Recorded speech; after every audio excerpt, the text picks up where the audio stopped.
¿Qué haces? Me estoy afiliando a un nuevo partido. ¿A qué partido? Se llama el Partido México Republicano. No, pero es trumpista. Pues está bien, ¿no? ¿Cómo que va a estar bien que sea de Trump? Pues sí, pues ya viste lo que dice Trump, que ya va a invadir México para acabar con los terroristas que son los narcos. No, pero Eso ni está le bien. importa, no la de las farmacéuticas, de las armerías, no, es puro choro. ¿Cómo no le va a importar? No le importa. ¿Tú no le crees a Trump? No, lo que quieren es invadir a nuestro Pues país. está bien, para que ya los gobiernos mexicanos ya no estén aliados con el narco. ¿Viste lo de Tabasco? Sí, sí vi. El secretario de Seguridad Sí. Pública era como García Luna.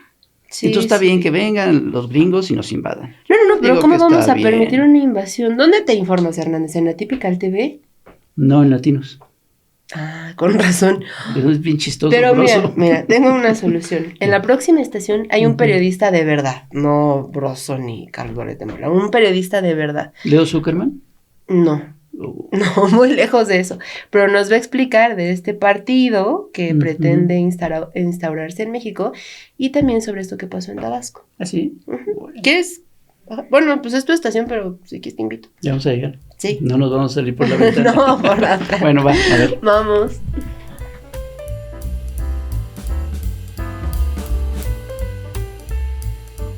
Pues ya estamos aquí en Estación Averno y estoy muy contento porque está aquí Carolina de Nova, que estabas malita, pero ya estás mejor.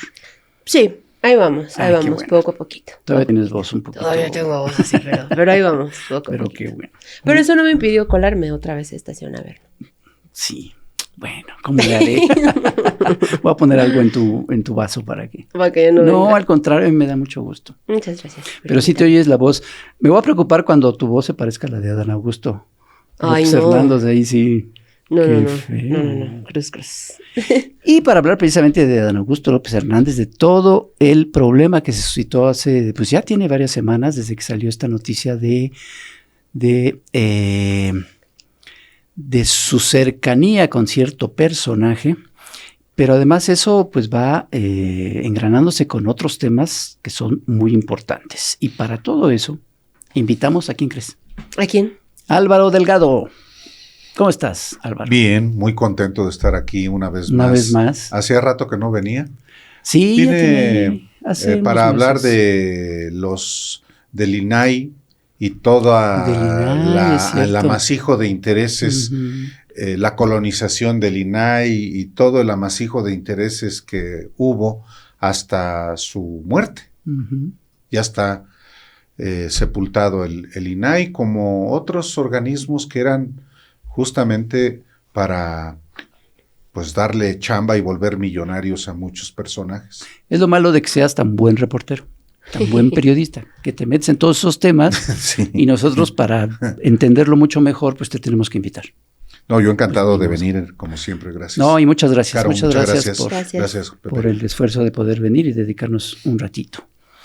Caro, tú tenías ahí un interés muy especial. Tengo una varios preocupación, intereses, ¿no? y varias preocupaciones también.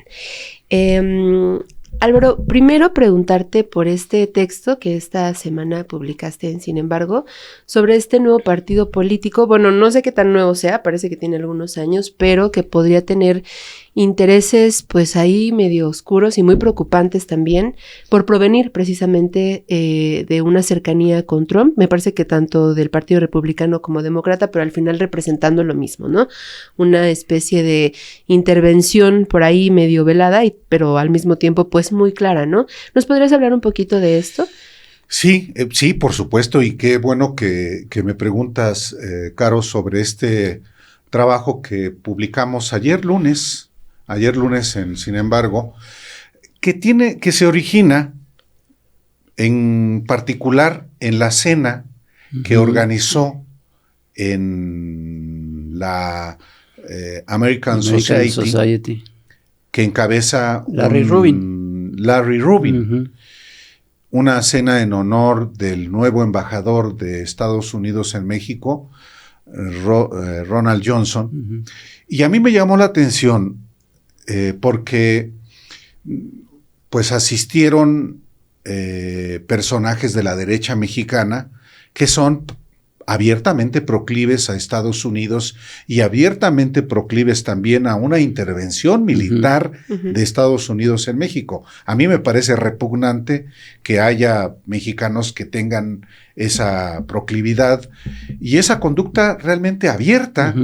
Lo bueno es que lo dicen y eso también es importante registrarlo. Lo dice Lili Téllez, lo ha dicho Marco Cortés, por ejemplo, y lo ha dicho a su manera Ricardo Anaya, el ex candidato presidencial de la derecha o de una derecha, y que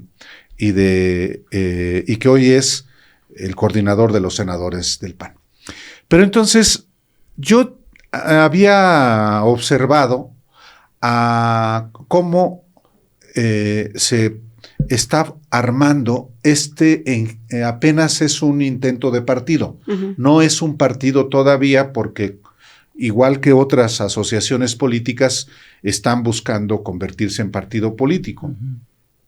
Yo le había puesto el ojo a este intento de partido, en particular porque conozco desde hace muchos años, hace exactamente 20 años, al personaje que es el presidente de México Republicano. Me refiero a Juan Iván Peña Neder, un chihuahuense que yo conocí, bueno, no hace 20 años, yo lo conocí siendo asesor del vocero del PRI en aquel momento, Jiménez Macías, y luego me lo encontré en 2005 en las redes ciudadanas de Manuel Camacho para apoyar la candidatura de Andrés Manuel López Obrador.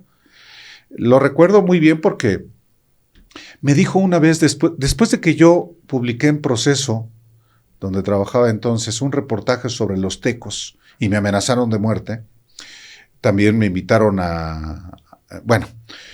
me dijo una vez el personaje, no te preocupes, Álvaro, yo ya hablé con nuestros amigos y no hay problema. Le dije, ¿a qué te refieres? ¿Te refieres a los tecos? Le dije, ¿te refieres a los tecos? Sí, a nuestros amigos. No pasa nada. Y le dije, ¿y tú? ¿Y tú qué? ¿Qué relación tienes? ¿Eres teco? No, yo no. Le dije, diles que lo mandé a la fregada y a sus jefes. Ahora, después, Juan Iván Peña Neder, después de la elección del 2006, aparece en la Secretaría de Gobernación trabajando en el área de casinos, con el subsecretario Abraham González Ulleda. Y sale en medio de un escándalo de los casinos. Un escándalo personal que crece cuando es acusado por su esposa de una violación tumultuaria. La abogada Talia Vázquez. Sí, recuerdo ese, fue un escándalo. Un escándalo tanto que lo meten a la cárcel. Así es. Lo meten a la cárcel de 2011 a 2013. Y además porque Talia Vázquez, la esposa que lo acusó, cuenta cómo en las oficinas que él tenía, hacía ritos que alguien dijo, son el yunque. No, los tecos. Claro. Porque los tecos sigue siendo una organización secreta, obviamente antiprogresista, lo digo de esa manera, y antisemita. Bueno, dicho lo anterior, este personaje es el promotor principal de este partido que se llama México Republicano, y se llama así porque abiertamente dicen que son como el Partido Republicano de Estados Unidos y que se identifican con la política de Donald Trump. Bueno, punto número 2. El secretario general, es decir, el número 2 de México Republicano, es Grisha Reuter, un personaje que fue representante del Partido Demócrata en México, por lo menos durante 6 años. No sé si lo siga siendo todavía. Punto número 3. Y el asesor principal de México Republicano es Larry Rubin. Que estos dos personajes tienen también la nacionalidad mexicana, ¿no es cierto? Bueno, Larry Rubin fue representante del Partido Republicano de Estados Unidos en México. Y a mí me llamó la atención que Larry Rubin y Grisha, representantes del Partido Republicano y el Partido Demócrata, a quienes Alejandro y yo entrevistamos en 2020, fueran parte de un partido. Y entonces dije, a ver, dos estadounidenses violando la Constitución, en cuyo artículo 33 se prohíbe la participación en asuntos políticos de México. Le pregunté a Juan Iván Peña Neder, le dije, oye, ¿cómo es que estos dos estadounidenses participan en el embrión de un partido político que tú construyes? Dice, es que son mexicanos. Le dije, ¿tienen la noble nacionalidad? Sí. Dice, entonces están en el ejercicio de sus derechos. Correcto. El solo hecho de que estén participando en la construcción de un partido político, aun cuando su condición legal sea de tener la doble nacionalidad, yo creo que es un asunto de interés público. Pues sí, totalmente. Entonces me comunico con Grisha y le pregunto, a ver, en la hipótesis de una agresión como la que indiscutiblemente existe, es decir, esa posibilidad existe, sobre todo después de que Estados Unidos ha declarado organizaciones terroristas a los cárteles. Bueno, claro. Dije, ante la hipótesis de una invasión militar a México, ¿qué posición asumes? Y él dice, no, yo estoy a favor del Estado de Derecho, yo estoy a favor, porque aquí no han hecho nada, entonces el Estado de Derecho sea como sea. Le dije, pues es claramente una posición a favor de Estados Unidos.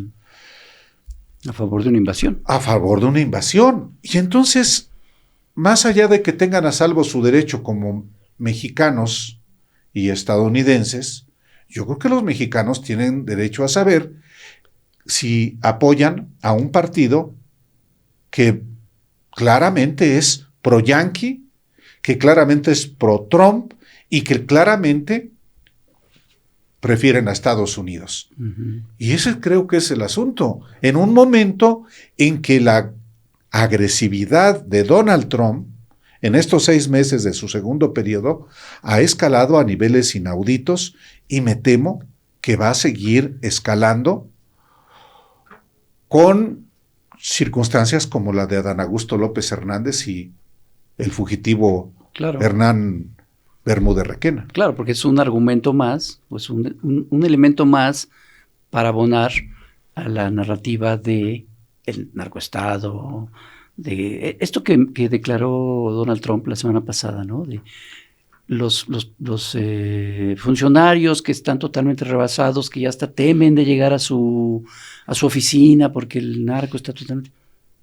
Va en ese sentido totalmente. Bueno, y va en el mismo sentido que en la cena, acuérdate que esa lo dijo también en una carta que envía Donald Trump a la presidenta para anunciarle el 30% de aranceles a partir del 1 de agosto, es decir, dentro de prácticamente una semana, porque no ha hecho nada en contra de los cárteles de la droga, sigue llegando fentanilo que mata a estadounidenses que se meten todo y por todas partes. Pero esa carta de Donald Trump a Claudia Sheinbaum se envía un día antes de la cena de estos personajes que hoy construyen un partido político al nuevo embajador de Estados Unidos y al que asisten no solamente la derecha, Lorenzo Córdoba, y no solamente ellos. Morenistas. Van morenistas. A ese punto iba. Porque hay dos cosas que me llaman la atención de todo esto que nos acabas de contar. Una es cómo es posible que un personaje como Peña Neder, después de todo ese historial, pueda seguir vivo políticamente, ¿no?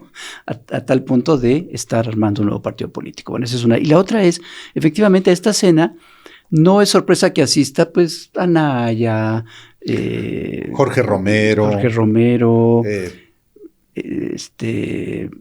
Y además financiada en parte por Ricardo Salinas Pliego, ¿no? Exacto. Patrocinado por... Incluso Ricardo hasta no me Salinas sorprende Pliego. que esté ahí Sergio Mayer. No, No me sorprende, me parece lo más ni normal. otro senador, el suplente de Pedro Aces. Ebrard. Es cierto. Emanuel Reyes. Perdón. Pedro Aces también estaba, creo, ¿no? Sí. Sí.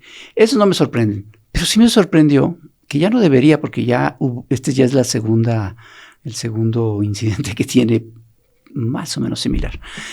Alicia Bárcenas. La secretaria de Medio Ambiente. ¿Qué hace? Y Jacob Polemski, ¿qué hacen estos personajes de Morena? Y en el caso de Alicia Bárcenas, secretaria de Estado del gobierno de Claudia Sheinbaum, en una cena así. ¿Tú cómo interpretas eso? Mira,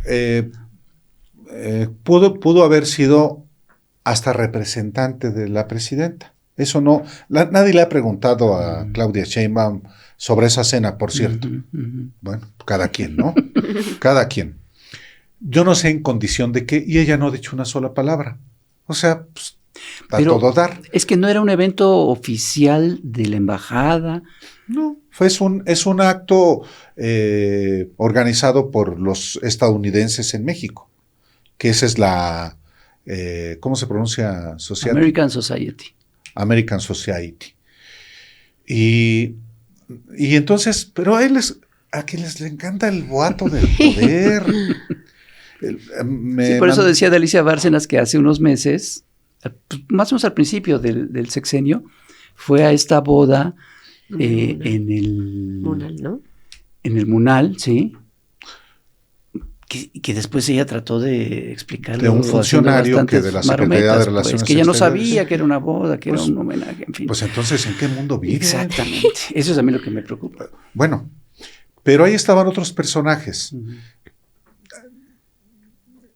Les encanta andar en ese tipo de cosas.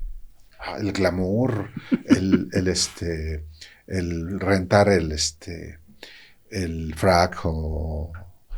Sí, la parafernalia eso. La frivolidad. La frivolidad. ¿no?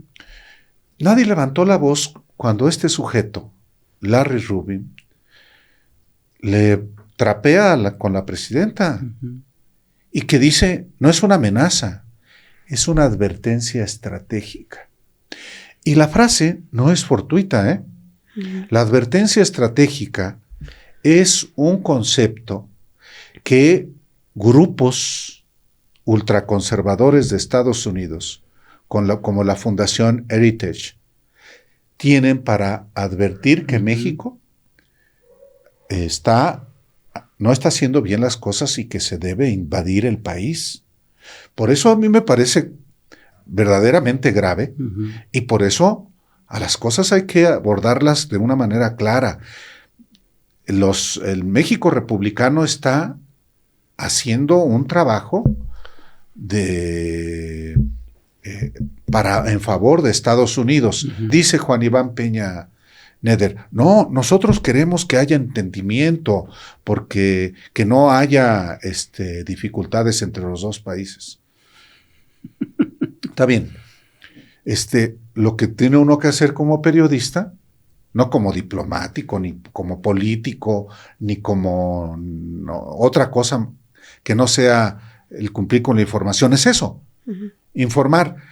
Y como informar también, ¿cómo es que un individuo como Hernán Bermúdez Requena puede crear una organización criminal al mismo tiempo que está como secretario de Seguridad Pública de un gobierno estatal cuyo jefe de pronto llega a la Secretaría de Gobernación y que dice, yo jamás supe ni sospeché? Eso es lo grave también. Sí, sí, sí. A mí, perdón, me gustaría regresar un poquito a esta parte porque mencionabas que podría ser anticonstitucional, ¿no? Ya hasta que dijeron esto de la doble nacionalización, por esto del artículo 33, que los extranjeros no pueden inmiscuirse en asuntos políticos de México. Y confirmar esto que tú también pusiste, ¿no? O sea, la doble nacionalidad es en un caso porque nació en la Ciudad de México y otro porque su mamá nació en Chihuahua. Pero realmente, digamos, como la estadía o eso se probó, solamente son estos dos factores que... Sí, para adquirir la nacionalidad mexicana, o se adquiere la nacionalidad mexicana por el solo hecho de nacer en territorio mexicano, por una parte. Y se adquiere también por naturalización.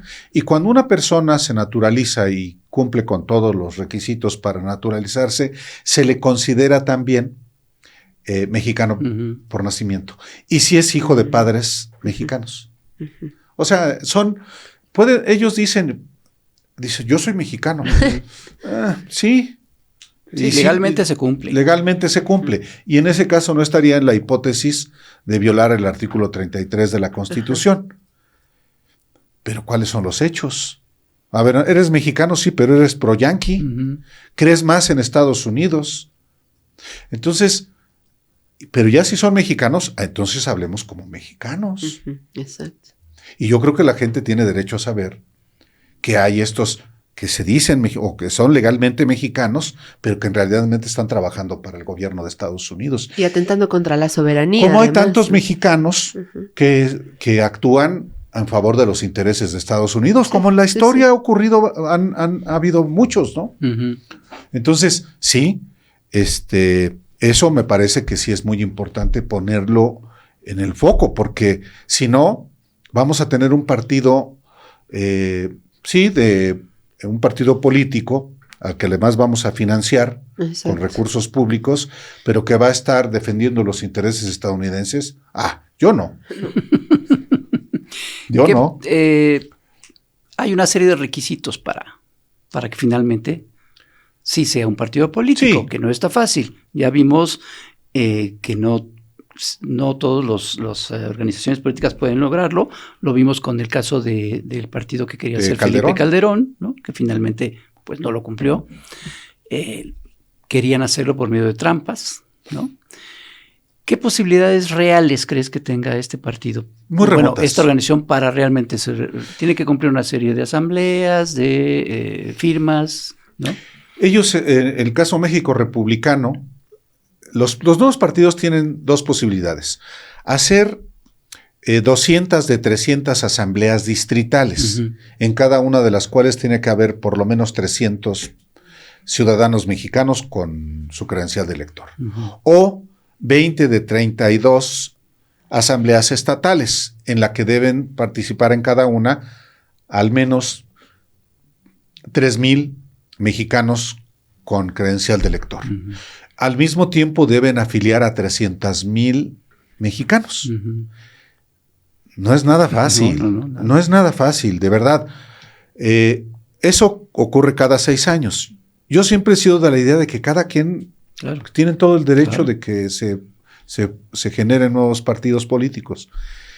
Estamos a mitad del año y la información que yo tengo es que, por ejemplo, México Republicano no ha hecho una sola asamblea. El otro proyecto también pro-yanqui de otro ultraderecha que es Eduardo Verástegui, igual, no ha hecho una sola asamblea, también van a ser asambleas estatales. Están afiliando. No es fácil.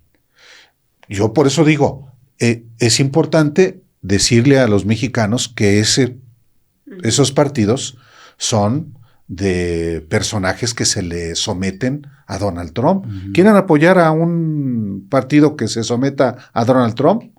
Apóyenlo sabiendo que es un partido que se somete a Donald Trump.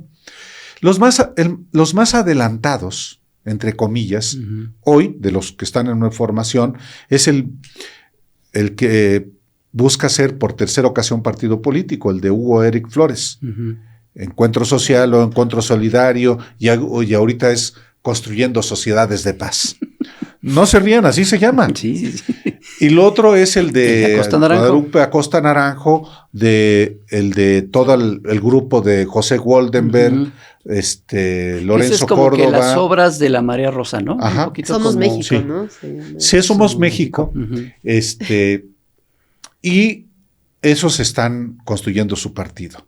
Entonces, son los más adelantados. ¿Cuáles lo van a lograr? Tienen hasta febrero del próximo año para cumplir con todos los requisitos. Pero pues ya veremos. No es nada sencillo reunir, menos con el desprestigio que arrastran estos personajes. Pero pues órale, que hay quienes da dinero. Aquí estos engendros no reciben dinero público porque es hasta que logran su registro. Entonces, ¿de dónde sacan dinero? Muchos ni trabajan. Pues Claudio X y toda esa amasijo de oligarcas que quieren tener a sus... ¿Crees que Donald Trump esté al tanto achichinques de este intento de partido y de alguna manera, o él ni en cuenta? No, Trump, no. No, pero sí hay personajes, que de Estados Unidos... Trumpistas, ni siquiera cercanos a Trump, pero sí... Bueno, ¿por qué está ahí pues? Larry Rubin? Claro. No es cualquier personaje. Representa los intereses de, ya no digamos de Trump, no, de las transnacionales estadounidenses en México. ¿Hay dinero ahí? Claro. Por supuesto. ¿La CIA? Claro. Entonces, ¿la DEA? Claro. No digo que orgánicamente estén, pero hay muchos intereses. Mira, uno de los que participa en México Republicano es el ex gobernador de Guanajuato, Juan Manuel Oliva, un miembro de la organización secreta del Yunque. Y yo sé... Me encanta cuando dices la organización secreta del Yunque, porque ya de secreta ya no tiene nada. No, bueno, sí, sigue siendo. No, sí, yo sé, no, sigue siendo, por eso lo digo, porque sigue siendo. Que hicieron en España un intento de ser, es que la organización del bien común. Entonces, siguen operando en el secreto, aunque allá porque la Constitución los obliga a las organizaciones secretas, bueno, las prohíbe. Entonces, cuando eso ocurrió, cuando yo publico mi libro en México, allá dicen, esto no tarda en descubrirse acá también en España, entonces crean la organización del bien común. Bueno. Te interrumpí, decías de Oliva. De Oliva. Oliva tiene en la casa de una mujer con la que vive, que no es su esposa, y muy su vida privada, pero que revela la hipocresía de estos personajes, pero ¿por qué guarda tanto dinero en efectivo? Yo ya lo publiqué hace, y ¿tú crees que a mí me desmintió Oliva? No, pues no, porque lo sé de cierto.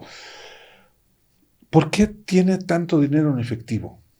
Ya para organizar su nuevo partido. ¿De dónde? ¿Del gobierno que él encabezó en Guanajuato? ¿De otros que tienen dinero para estimular este partido? ¿O de la bueno, de cualquier modo es dinero sucio. Si traes dinero en efectivo, ¿por qué no lo utilizas los circuitos financieros? Porque es dinero sucio. Pues así se está creando este partido México Republicano. Entonces, esa es una parte, creo, en la que no podemos perder de vista, porque yo no recuerdo otro intento de un partido así en la historia reciente de México. Así tal, y de plano partido republicano. México republicano. Bueno, por eso es importante ponerles el ojo, ¿no? Pocos creen ya a estas alturas, ¿no? Que la preocupación de Estados Unidos realmente sea por el tráfico de drogas o por el consumo de su población, sino que, porque esto, ¿no? Como la omisión que hace, por ejemplo, recientemente Donald Trump y que no habla del papel de las farmacéuticas en la creación de adictos, o esto que la presidenta también ha denunciado continuamente sobre las armerías. O sea, creo que pocos realmente llegarían a creer que la preocupación de Estados Unidos es sobre el papel que está haciendo México para evitar el tráfico de drogas. Sin embargo, en esta narrativa que se alimenta, pues es, ¿no? Ahora de tu reciente columna, sobre Adán Augusto, con esta relación con su exsecretario de Seguridad y la respuesta tan pobre mediáticamente que ha dado. Lo vimos ayer, por ejemplo, con Ciro Gómez Leiva, pero frente a la prensa, incluso de sin embargo que Romina Gándara hizo como un trabajo también muy importante, exhibió, por ejemplo, quienes estaban detrás de esta pancarta y que se acercó y les preguntó, oigan, ¿ustedes a qué vienen aquí a apoyar? No, pues a Dan Augusto, ¿por qué? Porque es bueno, o sea, cosas así, ¿no? Bueno, con todo esto, pues, la respuesta de un personaje tan importante como Adán Augusto y que sea tan escueta en los medios de comunicación sobre esta relación con su exsecretario de Seguridad, probablemente ligado, presumiblemente ligado, ¿no? A esta de la barredora del crimen organizado, cómo abona también a esta narrativa que no ayuda, pues, al gobierno mexicano, que intenta como todos los días probablemente ante estas hostilidades de Estados Unidos decir, a ver, estamos actuando en contra de esto, estamos trabajando en ello, ¿no? ¿Cómo abona? ¿Cuál es la relación de esto? Pues nos vuelve vulnerables. Uh-huh. O sea, cuando hay, ya no digamos delincuencia organizada o delincuencia común actuando, sino que hay no solamente políticos, sino autoridades uh-huh. Que dan cobertura, dan protección a esas conductas criminales. Y cuando hay personajes muy prominentes que están vinculados o se presume esa vinculación a partir de las relaciones partidarias y de gobierno, pues claro que entonces se genera lo que se ha generado, un escándalo en México, porque el personaje directamente vinculado con una organización criminal no es Adán Augusto López Hernández, por lo menos hasta ahora. Uh-huh. El denunciado es Hernán Bermúdez Requena. Uh-huh. No de cualquier conducta delincuencial, no es de fraude, no es de abuso de confianza, es de secuestro, uh-huh. es de extorsión, es de una asociación delictuosa. Uh-huh. Entonces dices, caray, era secretario de Seguridad Pública de un estado, uh-huh. O sea, no de cualquier estado. Es como García Luna, pues, es un caso muy parecido. Nada más que García Luna no se afilió nunca al PAN, y Hernán Bermúdez Requena se afilió a Morena. Y eso también hace una diferencia. Uh-huh. Pero si además de eso, quien nombra a Hernán Bermúdez Requena como secretario de Seguridad es el gobernador que luego asciende al segundo cargo en la jerarquía del poder público en México como secretario de Gobernación, entonces es muy delicado.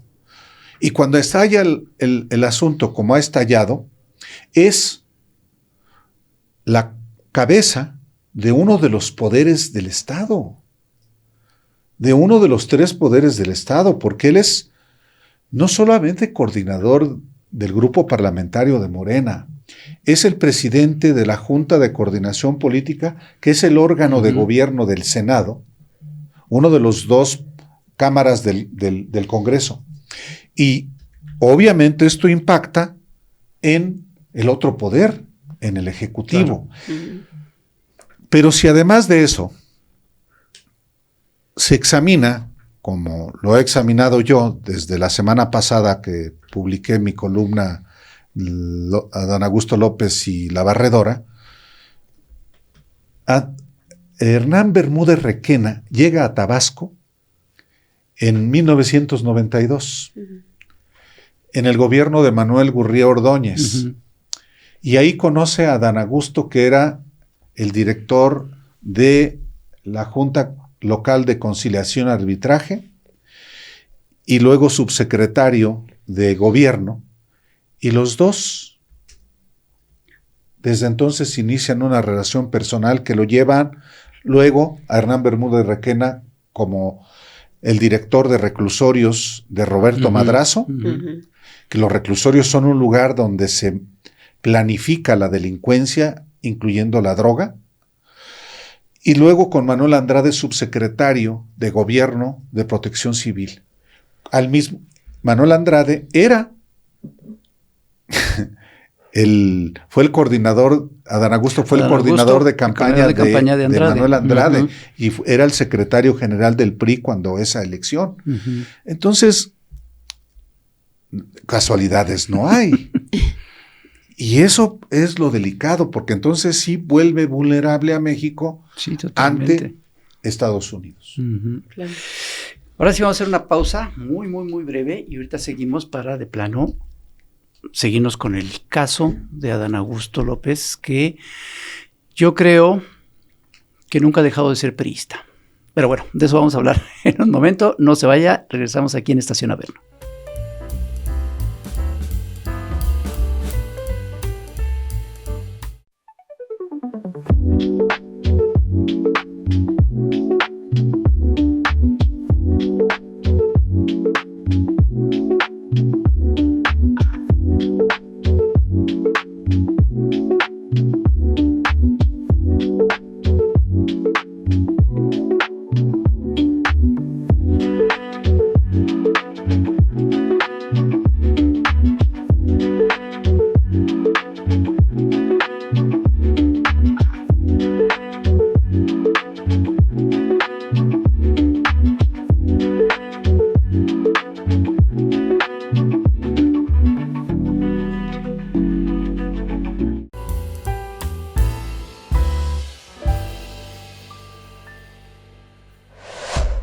Ya estamos de regreso aquí en Estación Averno. Muchas gracias por permanecer con nosotras y con nosotros. Pues estamos aquí con el periodista Álvaro Delgado y ya vamos a entrarle por completo a este tema. Álvaro, tú también en tu columna mencionas que pues sería una responsabilidad política, ¿no? Más allá de lo que se determine posteriormente, que se ha insistido mucho en las autoridades que deban determinarlo, pero hay una responsabilidad política. Hace ratito... De Adán Augusto. De Adán Augusto, sí, de Adán Augusto.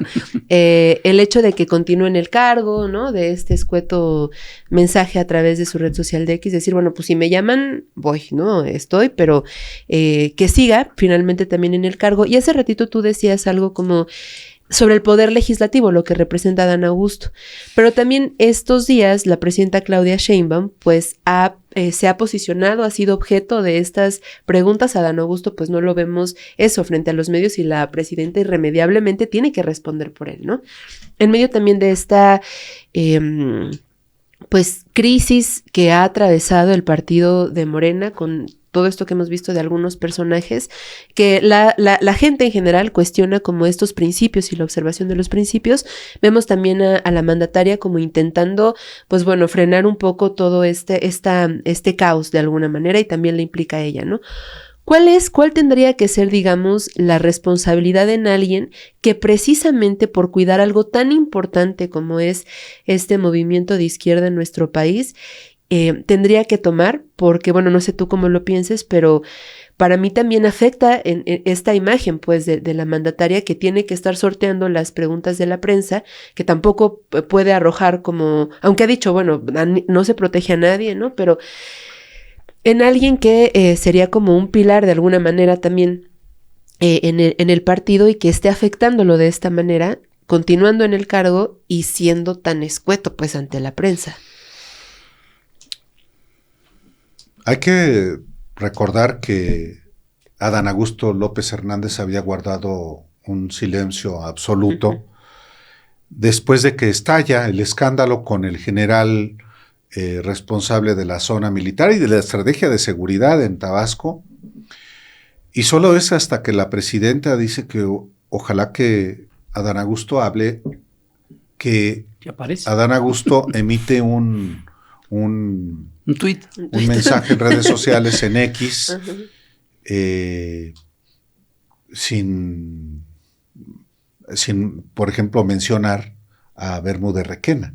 Habla en plural de que hay personas que están implicadas. Sacó una gráfica ahí del... Sí, de cómo habían descendido la delincuencia en Tabasco, que en efecto sí se redujo a partir de 2019, pues sí, cuando quien administra la delincuencia es el secretario de Seguridad Pública, que crea la barredora en una fusión con el cártel Jalisco Nueva Generación. Y entonces se rompe esa relación a tal punto de que el 23 de diciembre del 2024, pasada las elecciones, pasada ya como gobernador electo Javier May, y de hecho, ya como gobernador constitucional, en 2023, es el atentado y renuncia Bermúdez Requena el 5 de enero de 2024. Sufre un atentado y renuncia. Sufre el atentado porque es la ruptura. Sí. Y tiene que renunciar ante todo el caos que genera esa ruptura en el cártel, la barredora. Se rompe con el cártel Jalisco Nueva Generación. Bueno, allá era sabido. Por eso el propio gobernador Javier May dice, pues era Vox Populi. ¿A poco no saben quién encabezaba la barredora? Pues no nos hagamos. Entonces, yo creo que hay una responsabilidad no penal aún, y puede no haberla. Lo más seguro es que no haya responsabilidad penal para Adán Augusto López Hernández.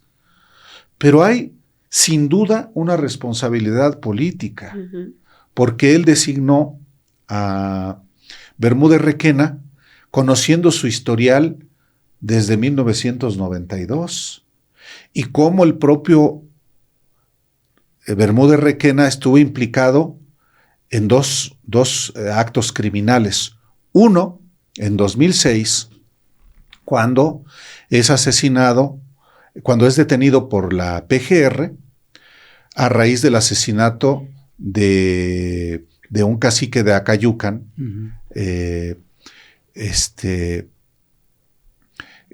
Vázquez Lagunes. Es detenido durante 11 días por la PGR. Lo dejan libre, nadie dice nada. Y luego está implicado también en el atentado a un general que designó como secretario de Seguridad Pública, Andrés Granier, en 2007. Y no muere el general, pero sí su escolta. Pero igual, todo se oculta. Y solamente reaparece Bermúdez Requena con Adán Augusto López. Entonces, ¿hay una responsabilidad política? Sí, aunque no lo alcance lo penal.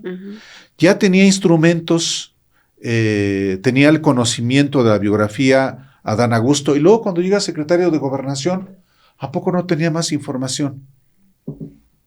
Entonces, pues sí, yo creo que hoy Adán Augusto, siendo una de las figuras de la cuarta transformación, no solamente de Morena, están en una situación que ya no abona, sino que lastima a un proyecto que hoy la presidenta encabeza con el retiro del expresidente López Obrador.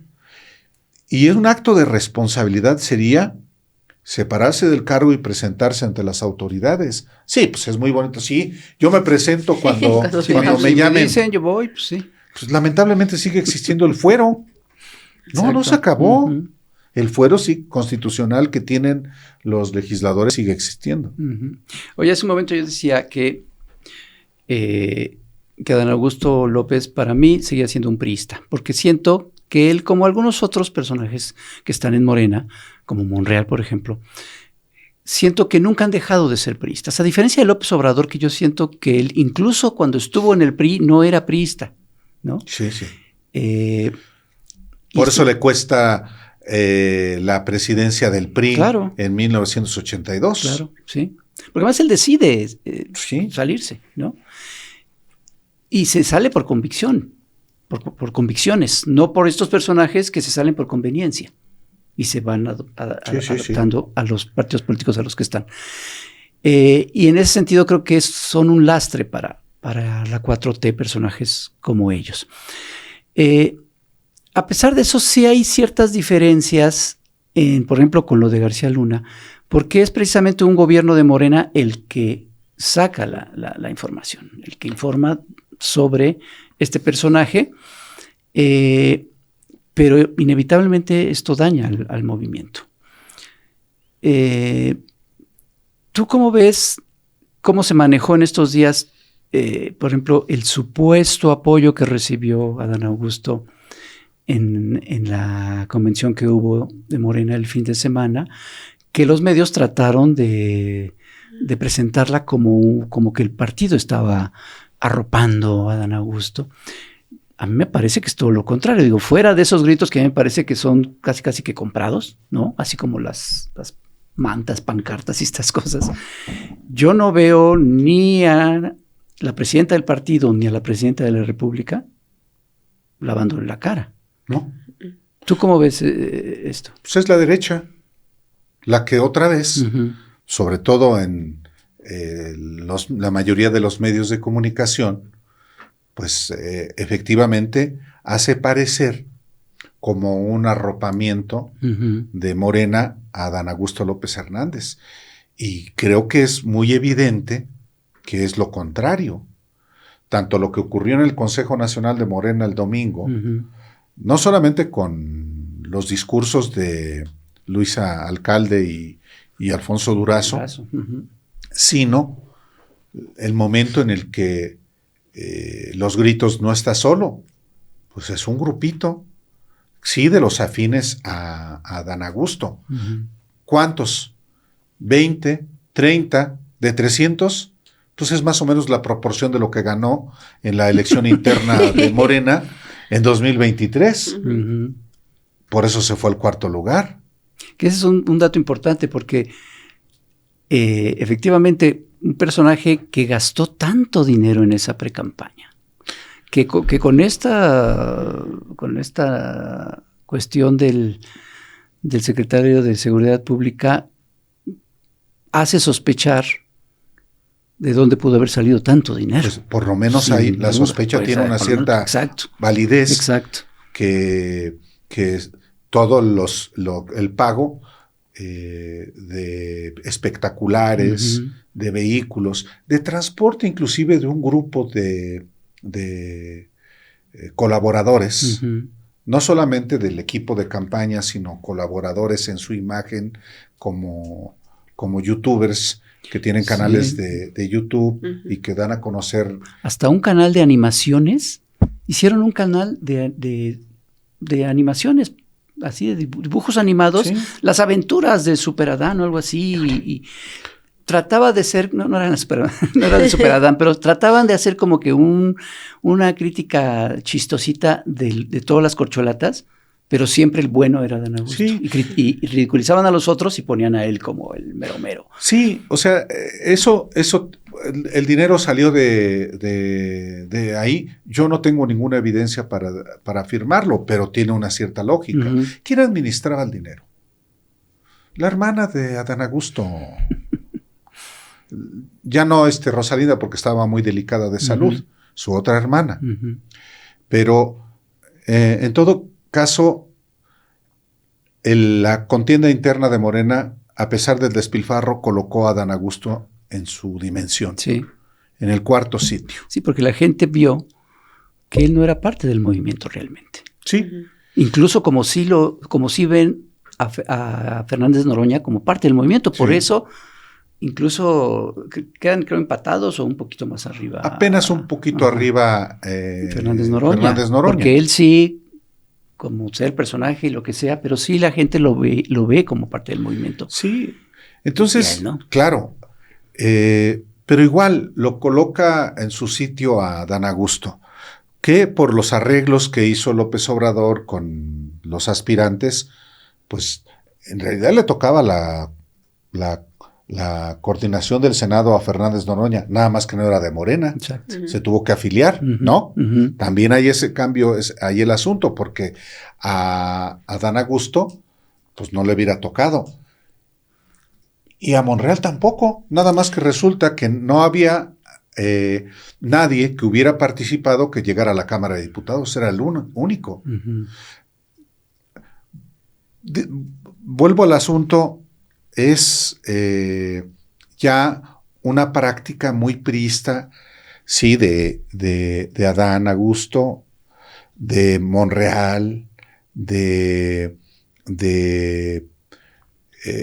gobernadores, ¿no? Uh-huh.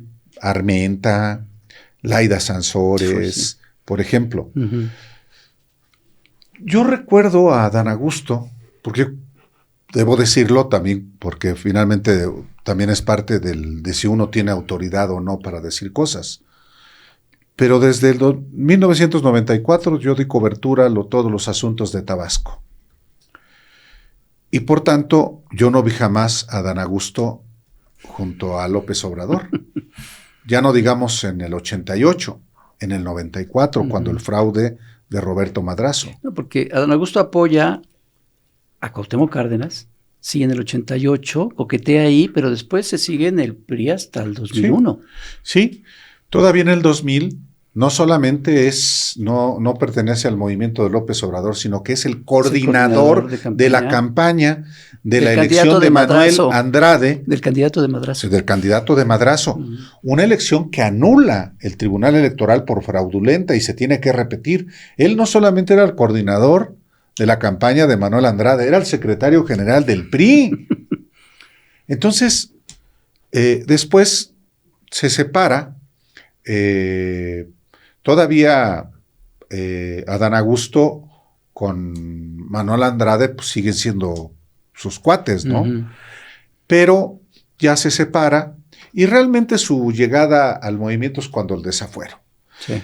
Hay que recordar que el papá de Adán Augusto, Payambé López Falconi, fue un notario público que siempre apoyó a López Obrador, uh-huh, desde el 88. Voy a dar un dato adicional que revela la cercanía de López Obrador con el papá de Adán Augusto. Cuando ocurre la tragedia del hermano de Andrés Manuel, José Ramón, que jugando con una pistola se da un tiro y muere, uh-huh, su procurador, el que valida que fue un accidente, es el papá de Adán Augusto López Hernández, uh-huh, Payambé López Falconi. Y el procurador era el abuelo del gobernador sustituto de Adán Augusto López Hernández, el actual director de Aeropuertos y Servicios Auxiliares. Uh-huh. Entonces, pues es desde 1969. Sí. Adán tenía 6 años, Andrés Manuel tenía 13 años en aquel entonces, pero se conocían, porque las hermanas, sobre todo Rosalinda, la otra siguió en el PRI igual que Adán, pero Rosalinda sí se va con Andrés Manuel. Uh-huh. Yo la recuerdo en Tabasco, uh-huh, en las movilizaciones del 94 y del 95, hace 30 años. Uh-huh. El 95, el 19 de enero del 95 fue el desalojo violentísimo de Plaza de Armas y ahí jugó un papel Bermúdez Requena, uh-huh, como un policía de Roberto Madrazo. El policía que asociado con otro ampón, que después sería ejecutado, blindan la Quinta Grijalva, la casa, uh-huh, del gobierno del Estado. Después de que ya había un acuerdo de Madrazo con el propio presidente Zedillo. Ah, sí, claro. Sí, no, porque el acuerdo se rompe. Se rompe ahí. Uh-huh. Se rompe, por eso el desalojo del 19 de enero de 1995. Y voy a dar un dato más porque 1992, hace rato platiqué con él justamente, con el ahora panista Juan José Rodríguez Prats. Uy. Cuando Salinas quita a Salvador Neme Castillo como gobernador de Tabasco, uh-huh, en 1992, llega Manuel Gurría Ordóñez como gobernador. Uh-huh. El secretario de gobierno es Juan José Rodríguez Prats. Él nombra a Adán Augusto López Hernández como presidente de la Junta de Coordinación Política. Y con Manuel Gurría Ordóñez llega Bermúdez Requena. Uh-huh. O sea, estamos hablando de hace 33 años. Uh-huh. Pues sí, el trópico Tabasco es extraordinario. Pues sí. Y yo sobre esto quisiera también preguntarte sobre el papel de los medios de comunicación y del periodismo en este momento. Ya traemos un rato como con esta situación de esto que se empezó a tensionar hace, pues yo creo que desde la salida de Andrés Manuel López Obrador, ¿no? Como pues esto de cerrar filas, no hacerle juego a la derecha, todo esto, ¿no? Ahora, obviamente la derecha y estos medios pues se han dado un banquete con todo esto y lo ponen en sus primeras planas. Y de pronto los medios de izquierda que pues que tomamos esta información y que se evidencia, ¿no? Hay todavía quienes piensan como, no, pero es que esto es traición, ¿no? Al movimiento y entonces si no queremos como afectarlo, hay que pues evitar y cerrar filas y tal, ¿no? En esta parte, en tus reflexiones, en tu propia experiencia como periodista, que has seguido esto también desde siempre y que lo que hace rato también decías, ¿no? Sobre este partido. No de siempre, no estoy tan viejo. Bueno. Pues de no, siempre, pero... el tiempo que sea. Ajá, sí, sí. ¿Cómo ha sido esto, pues, no? O sea, yo pienso que en este caso de Dan Augusto, o sea, no ocurrió así, por ejemplo, con otros personajes anteriormente. Por ejemplo, con Yunes en algún punto había también quienes decían, bueno, pero es que se requería este voto, ¿no? Uh-huh. Y había esta opinión. Pero ahora parece que cada vez es más fuerte como no, por supuesto, o sea, de la propia militancia, pues, ¿no? Y que exigen también que los periodistas de izquierda exhiban esto, que lo hablen, porque en la derecha pues no se confía y entonces en la izquierda queda como este resquicio. Pero, ¿cómo ves esta parte del compromiso periodístico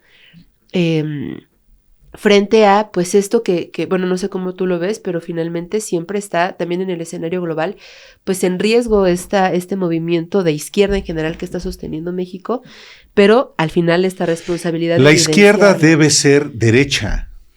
Sí. Y eso significa decir la verdad. Uh-huh. Eso significa tener un compromiso radical con la verdad, aunque afecte al movimiento. Es que incluso si no sería así, lo afectaría más. Es que, ¿no? Porque lo que afecta al movimiento no es que los periodistas exhiban uh-huh. estas cosas, estos vicios, sino que hagan los vicios, claro. Que cometan. O que los oculten, o es que escamotear uh-huh. la información. Yo pienso que un movimiento de izquierda vigoroso tiene que ver con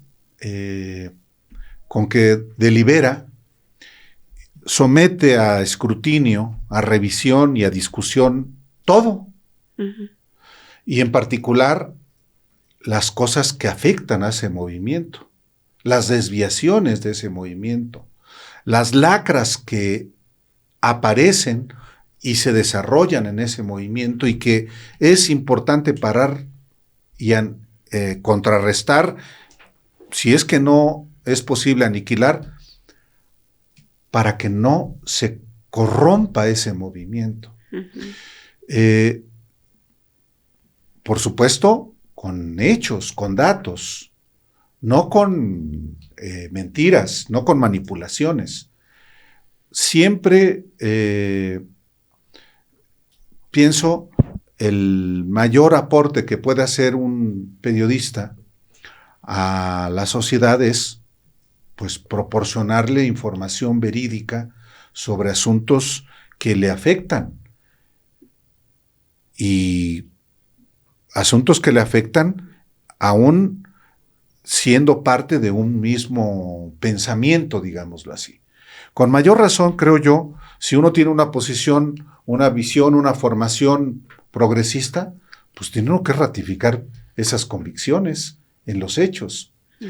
Nunca ha sido bueno esconder las cosas. Cuando se escamotea la información a la sociedad, cuando se justifican y se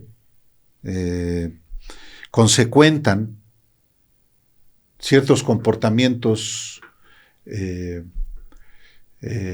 irregulares, ilegales, corruptos, pues se le hace daño a ese movimiento. Uh-huh. Entonces, eso es lo que yo creo. Uh-huh. ¿Tú crees que hace no mucho, creo que la semana pasada, Monreal anunció que ya se retiraba de la política, ¿no? Que se quería ya sus últimos días.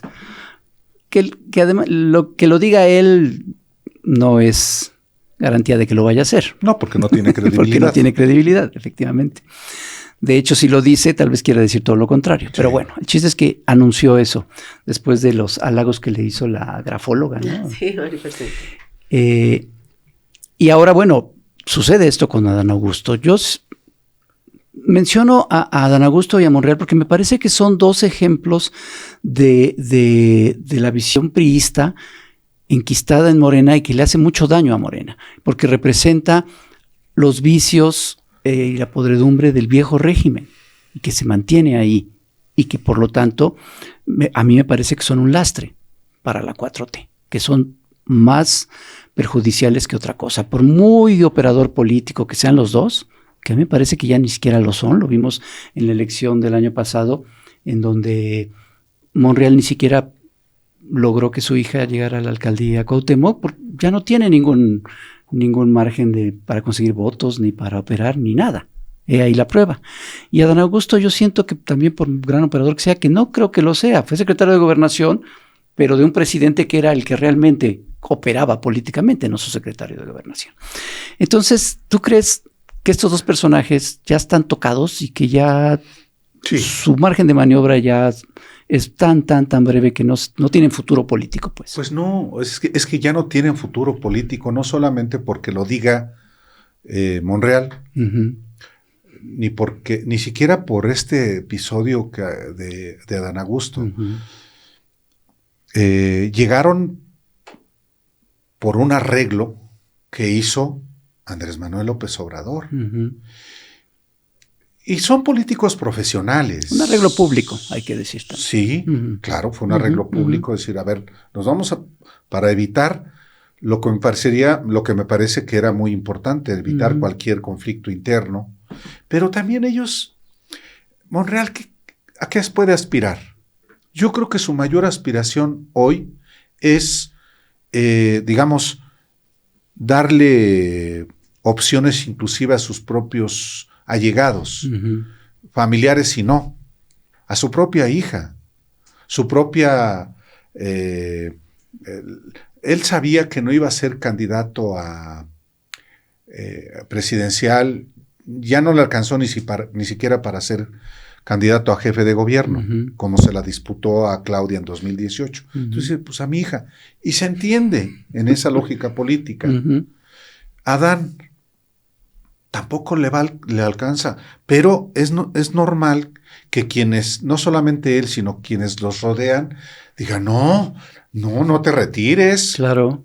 Se quedan en la orfandad. Hay morenistas cercanos que... También pienso al mismo tiempo que no tienen ya futuro los dos. Es decir, ¿y quién le entra? También a las coordinaciones de los dos grupos parlamentarios. Claro. Porque también, pues sí, ya retírate. Pues sí, ¿y con quién se reemplazan esas piezas? Yo pienso que sí, ellos mismos, no solamente Monreal que lo dijo, sino el propio Adán, saben que ya políticamente están tocados, que ha llegado ya el fin de su ciclo y que eventualmente, pienso, pueden servir,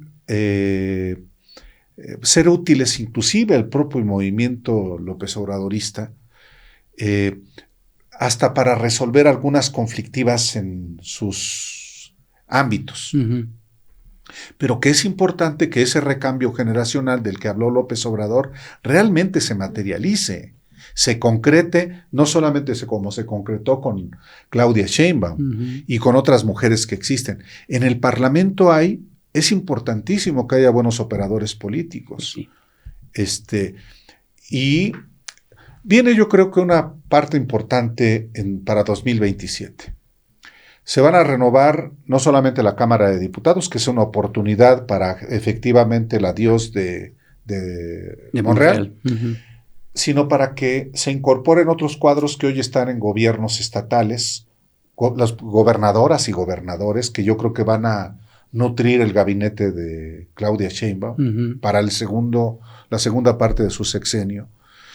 El Parlamento tiene, en las dos cámaras del Congreso, va a tener que ver reacomodos importantes, y también pienso que ese recambio generacional debe darse a partir de que haya una formación más adecuada de los cuadros de Morena en la administración pública, no solamente en el meeting para las elecciones. Urge que haya cuadros que en la administración pública federal de los estados sean calificados. Y eso es lo que yo veo una enorme debilidad. Y el filtro, ya se anunció en la convención esta comisión Nacional, para revisar a las nuevas adquisiciones. Ojalá pero que ya realmente sea. Son 7 millones, ya se metieron 7, no van a revisar esos 7 millones, son los 3 millones que vienen, porque van a ser a 10, ¿no? Sí. Entonces, el propio Andrés López Beltrán, detesto decirle Andy, yo nunca le he dicho, nunca, no le gusta, no porque no le guste que le digan, pues ya si no le gusta le van a decir más como tú bien. Así le decían. Pero también hay momentos en que, ¿por qué estuvo ausente? Porque se fue de vacaciones. Tú le preguntaste ayer a Luisa María. Pues sí, está bien. Pero entonces, yo digo, volviendo a tu pregunta, yo creo que uno cumple con su responsabilidad informando, pues sí, discutiendo, también dando sus opiniones, y no le estamos haciendo el juego a la derecha, ¿no? Yo creo que uno hace su trabajo, que es el de informar, el de generar una mayor calidad en la deliberación pública, sabiendo que los insumos que vienen de los medios de la derecha son porquería, manipulaciones, mentiras, ¿no? Entonces yo creo que, y la gente lo entiende. Sí. La gente lo entiende más de lo que mucha gente cree. Hay poquito por ahí como los adanistas. Pues es normal que ahorita están mentando madres a quienes opinamos así. Pues ni modo, pues yo no le dije que contratara a Bermúdez Requena. Es que también, perdón, es de este curioso fenómeno, y creo que les ocurre a los dos, así de que cuando existe más bien cuando no existe una crítica, así, ¿no? Es como, no, pero ¿por qué? Entonces son vendidos. Y cuando existe la crítica, pasa esto, ¿no? Creo que cada vez menos, pero que también puede ser como, entonces están del otro lado y esa disyuntiva, pero pues el derecho humano a la verdad también, ¿no? O sea, no se puede tampoco como condicionar, ¿no? El que le hace el juego a la derecha es el que actúa de manera deshonesta. Tal cual. Y nosotros, pues bueno, Álvaro como periodista, como reportero, investiga y documenta, y los moneros aprovechamos eso para hacer nuestras críticas, pues sí. Sí. Pues Álvaro, muchas gracias. No, encantado. Muchas gracias. Me voy a chambearle a comer unos tacos callejeros y a trabajar. Oye, muchas gracias. Te vamos a seguir molestando. Sí, con gusto. A mí me gusta venir aquí también y toda la gente que... ¿Dónde está la cámara? Pues ahí está. Muchas gracias. De nuevo, muchísimas gracias. Gracias a ustedes por permitirme colarme por acá y hacer varias preguntitas. Muy bien. Y a ustedes, muchas gracias. Esto fue Estación Averno. Vamos a seguir con muchas estaciones Averno. Vamos a seguir discutiendo, platicando, documentando, porque todo lo que aquí se dice es porque está documentado. Tal cual. Porque ese es el trabajo de los periodistas. Y que nos den like. Que nos den like. Compartan también esta conversación como todas de Estación Averno. Sí, suscríbanse, likes, ¿qué más? Comenten también, las claro, leemos. Miéntenos la madre si quieren. Sí. Bueno, a mí. Bueno, pues muchas gracias. Nos vemos. Bye. Bye.